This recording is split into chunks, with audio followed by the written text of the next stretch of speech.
ఇందిరమ్మ ఇళ్లకు సంబంధించి అయితే కీలక అప్డేట్ అంతోంది. ఎందుకంటే మొన్ననే 11వ తారీఖున అంటే ఈ నెల 11వ తారీఖున భద్రాచలంలో ఇందిరమ్మ ఇళ్లకు సంబంధించిన పథకాన్ని లాంఛనంగా ప్రారంభించబోతున్నారు.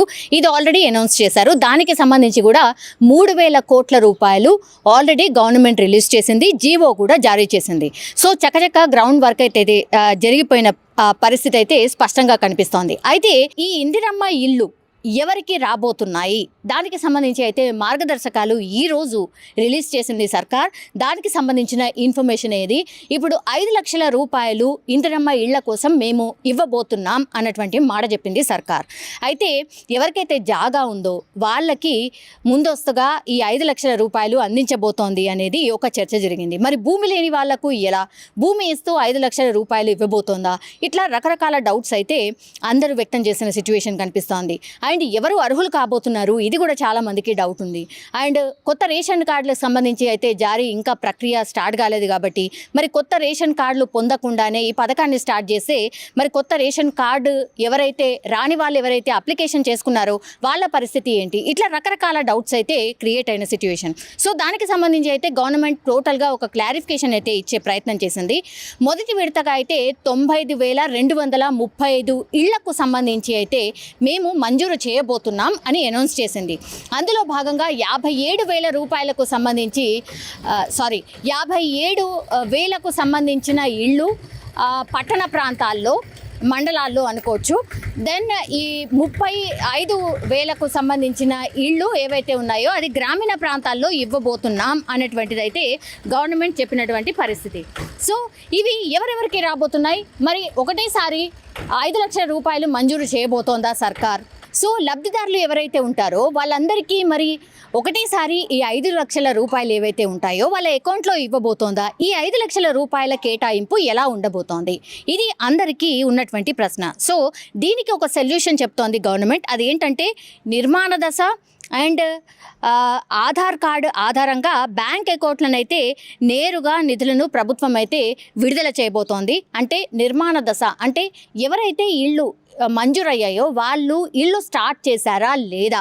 సో అవన్నీ చేసి ఆ తర్వాత ఆధార్ కార్డ్ని లింకప్ చేస్తూ దెన్ ఆ తర్వాతనే లబ్ధిదారులకు ఈ పూర్తిగా 5 లక్షల రూపాయల నిధులనైతే గవర్నమెంట్ ఇవ్వబోతోంది. సో స్థలం ఉన్న వారికైతే ఇంటి నిర్మాణానికి 5 లక్షల రూపాయలు, దాని స్థలం లేని వారికైతే స్థలంతో పాటు ఇంటి నిర్మాణానికి 5 లక్షల రూపాయలు మేము అందించబోతున్నాం అనేటువంటి మాట స్పష్టంగా చెప్తోంది గవర్నమెంట్. సో ఇందిరమ్మ ఇళ్ల పథకాన్ని అయితే ఈ నెల నేను ఇంతకుముందే చెప్పినట్టుగా 11వ తారీఖు నాడు సీఎం రేవంత్ రెడ్డి భద్రాచలంలో ప్రారంభించబోతున్నారు. సో ప్రతి ఏడాది ఇది ఇప్పుడు స్టార్ట్ చేశారు కాబట్టి ఇంకా అయిపోయింది, మళ్ళీ ఇంకెప్పుడు అందిస్తారో అనేది కాదు. స్పష్టంగా చెప్తోంది గవర్నమెంట్. ప్రతి ఏడాది 4.50 లక్షల ఇళ్లను నిర్మించాలనైతే ప్రభుత్వం ఒక నిర్ణయానికి వచ్చినట్టయితే మనకున్నటువంటి ఇన్ఫర్మేషన్. సో ప్రతి అసెంబ్లీ సెగ్మెంట్లో 3,500 ఇళ్ల చొప్పున మొత్తంగా కూడా 119 నియోజకవర్గాలకు సపరేట్గా కేటాయిస్తూ సో 119 నియోజకవర్గాలు ఏవైతే ఉన్నాయో అందులో ప్రతి నియోజకవర్గానికి 3,500 ఇళ్లనైతే ప్రభుత్వం నిర్మించబోతోంది. సో స్పష్టంగా దీనికి సంబంధించి అయితే చెప్పినటువంటి సిచ్యువేషన్ కనిపిస్తోంది. సో ఇవన్నీ క్యాలిక్యులేట్ చేసినప్పుడు మరి ఎన్ని అవుతాయి అంటే 4,16,500 ఇళ్ళు పూర్తిగా ఈ 119 నియోజకవర్గాలకైతే గవర్నమెంట్ కేటాయించబోతోంది. సో మిగిలిన ఇళ్ళు ఏవైతే ఉంటాయో రాష్ట్ర రిజర్వ్ కోటా కింద నిర్మించబోతోంది, కేటాయించబోతోంది అన్నటువంటిది చెప్తున్న పరిస్థితి. సో ఆర్థిక సాయం మరి ఎలా ఇవ్వబోతోంది అంటే 5 లక్షల రూపాయలు ఇవి నేరుగా ఒకటేసారి ఇవ్వబోతుందా అంటే నో కాదు. ఎందుకంటే వీటన్నిటిని కూడా విడతల వారీగా ఇవ్వబోతోంది. అది ఏంటి అంటే ఫస్ట్ విడతలో మీకు ఇల్లు మంజూరైంది, అప్పుడు వాళ్ళు పునాది స్థాయిలో 1 లక్ష రూపాయలు ఇవ్వబోతున్నారు. దెన్ ఆ నెక్స్ట్ స్టేజ్ రూఫ్ స్థాయిలో ఇంకో 1 లక్ష ఇవ్వబోతోంది. సో పునాది స్థాయిలో 1 లక్ష, దెన్ రూఫ్ స్థాయిలో ఇంకో 1,00,000 ఇవ్వబోతోంది. సో ఇంటి పైకప్పు నిర్మాణ స్థాయిలో అప్పుడు మాత్రం 2 లక్షలు గవర్నమెంట్ ఇవ్వబోతోంది. సో నిర్మాణం మొత్తం పూర్తయ్యాక ఇంకో 1,00,000 చెల్లించబోతోంది. సో 4 విడతల్లో ఈ ప్రక్రియని ఫినిష్ చేయబోతోంది. 5 లక్షల రూపాయలని ఒకేసారి గవర్నమెంట్ ఇవ్వట్లేదు.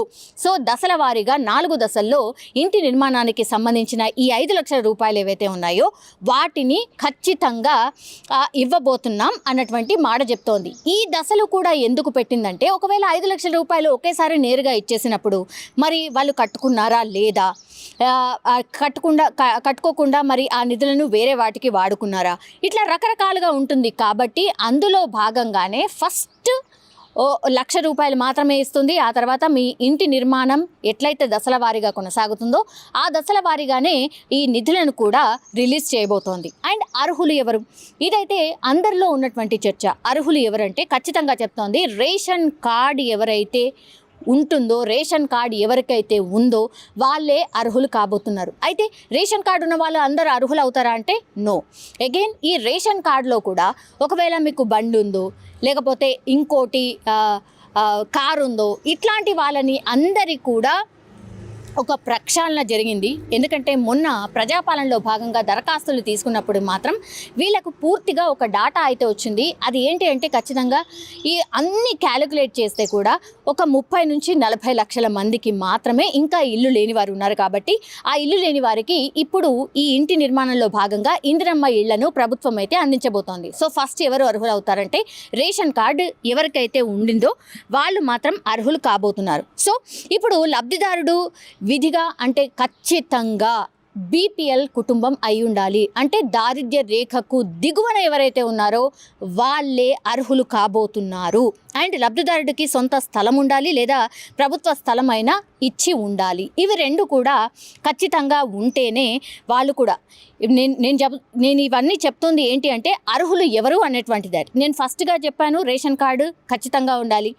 అది రేషన్ కార్డు ఎవరికి అంటే లబ్ధిదారుడు విధిగా బీపీఎల్ రేఖకు దిగువన ఉన్నవారై ఉండాలి. అంటే 1,50,000 కట్ ఆఫ్ ఏదైతే ఉందో ఆ 1,50,000కు సంబంధించిన ఇన్కమ్ ఎవరికైతే ఉంటుందో వాళ్ళే 1,50,000కు సంబంధించిన దిగువన ఎవరికైతే ఇన్కమ్ ఉంటుందో వాళ్ళే ఈ ఇళ్లకు అర్హులు కాబోతున్నారు. దెన్ లబ్ధిదారుడికి సొంత స్థలం ఉండాలి లేదా ప్రభుత్వ స్థలం అయినా ఇచ్చి ఉండాలి. ఈ రెండిట్లో కూడా ఏదో ఒకటి ఖచ్చితంగా ఉండాలి.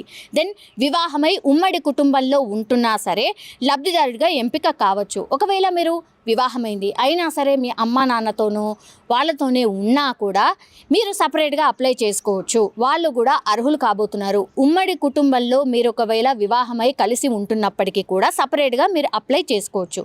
దెన్ అద్దె ఇంట్లో ఉంటున్నా కూడా లబ్ధిదారుడు కావచ్చు. ఇప్పుడు అద్దె ఇంట్లో కిరాయి ఉంటున్నాం కాబట్టి మరి ఇవ్వరా అనేటువంటి మాట ఎక్కడ కూడా లేదు. మీరు ఒకవేళ కిరాయి ఇంట్లో ఉంటున్నా కూడా మీరు లబ్ధిదారులు ఖచ్చితంగా అయి ఉంటారు. దెన్ సింగిల్ ఉమెన్ ఆర్ వితంతు మహిళలు కూడా లబ్ధిదారులు కావచ్చు. సింగిల్ విమెన్ అంటే మనకు తెలుసు డైవర్సీ ఎవరైతే ఉంటారో వాళ్ళు, లేదంటే హస్బెండ్ చనిపోయిన మహిళలు ఎవరైతే ఉంటారో వాళ్ళు కూడా అర్హులు కాబోతున్నారు దీనికి. దెన్ గుడిసె కానీ లేదంటే గడ్డితో పైకప్పు నిర్మించిన ఇల్లు కానీ మట్టి గోడలతో నిర్మించిన ఇల్లు ఉన్నా సరే ఈ పథకంలో అర్హులు కాబోతున్నారు. స్పష్టంగా మార్గదర్శకాలు ఇచ్చింది సర్కార్. సో ఇందిరమ్మ ఇళ్లను మహిళల పేరు మీదనే మంజూరు చేయబోతున్నారు.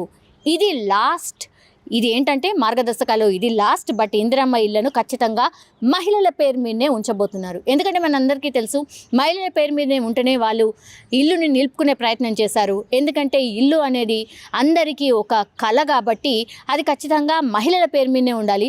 రేవంత్ సర్కార్ వచ్చిన తర్వాత మహిళలకు సంబంధించి ఎక్కువ ప్రయారిటీ అండ్ మహిళల ఫోకస్డ్గానే అన్ని పథకాలు రూపొందించినట్టు స్పష్టంగా కనిపిస్తోంది.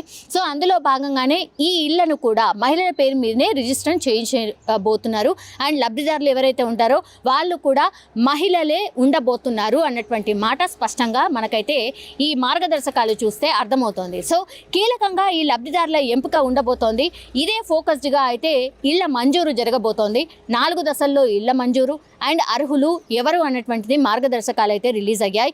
మరి ఈ లెక్కన అందరూ కూడా ఇల్లు లేని వారు ఎవరైతే ఉంటారో అర్హులు ఎవరైతే ఉంటారో వాళ్ళందరికీ కూడా ఇందిరమ్మ ఇల్లు ఖచ్చితంగా రాబోతోంది అన్నటువంటి మాట స్పష్టంగా గవర్నమెంట్ చెప్పినట్టయితే మనకైతే అర్థమవుతోంది. సో 11వ తారీఖు నాడు ఈ పథకాన్ని స్టార్ట్ చేసిన తర్వాత మాత్రం లాంఛనంగా ఈ పథకం స్టార్ట్ అవుతుంది. ఆ తర్వాత ఈ పథకానికి సంబంధించి ఎవరు అర్హులు కాబోతున్నారు, ప్రతి నియోజకవర్గాల్లో కూడా 3,500 ఇళ్లను నిర్మించబోతోంది. కాబట్టి ఖచ్చితంగా ఆల్మోస్ట్ అందరికీ ఇల్లు ఉండాలి అనే సంకల్పంగా ఈ సర్కార్ అయితే ముందుకు సాగుతున్నట్టు మనకైతే స్పష్టం అవుతోంది.